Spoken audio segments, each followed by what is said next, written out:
السلام علیکم۔ ابرش Islamic knowledge bank میں خوش آمدید۔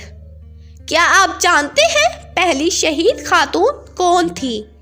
مکہ میں اسلام کی صدا بلند ہوئی تو حضرت سمیعہ رضی اللہ عنہا نے اس دعوت پر لبیک کہا۔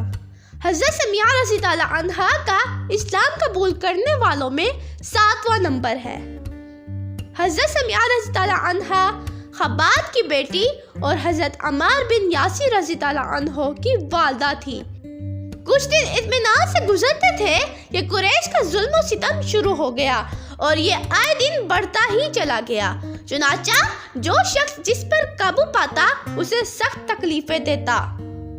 حضرت سمیعہ رضی اللہ عنہا کے ایمان کا جب قریش والوں کو علم ہوا تو انہوں نے شرک پر مجبور کرنا شروع کر دیا، لیکن وہ اپنے ایمان پر نہایت شدت سے قائم رہی، جس کا نتیجہ یہ نکلا کہ مشرکین مکہ نے آپ کو جلتی اور تپتی ریت پر لوہے کی ذرہ پہنا کر دھوپ میں کھڑا کر دیا، لیکن ان کے عزم و استقلال میں فرق نہ پڑتا اور ان کے عزم کے سامنے یہ آتش کدا سرد پڑ جاتا تھا۔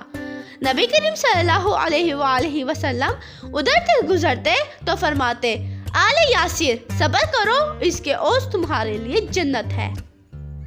اس طرح دن بھر مشقت میں رہ کر شام کو نجات ملتی تھی۔ ایک مرتبہ شام کو گھر آئی تو ابو جہل نے ان کو گالیاں دینی شروع کر دی۔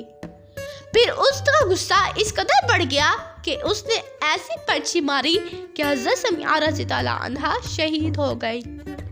یہ واقعہ ہجرِ نبی صلی اللہ علیہ وآلہ وسلم سے قبل کا ہے۔ اس بنا پر حضرت سمیعہ رضی اللہ عنہا اسلام میں سب سے پہلے شہید ہوئی۔ غزوہ بدر میں جب ابو جہل مارا گیا تو نبی کریم صلی اللہ علیہ وآلہ وسلم نے حضرت عمار رضی اللہ عنہ سے فرمایا، دیکھو تمہاری ماں کے قاتل کا اللہ نے فیصلہ کر دیا، اللہ ان سے راضی، وہ اپنے اللہ سے راضی۔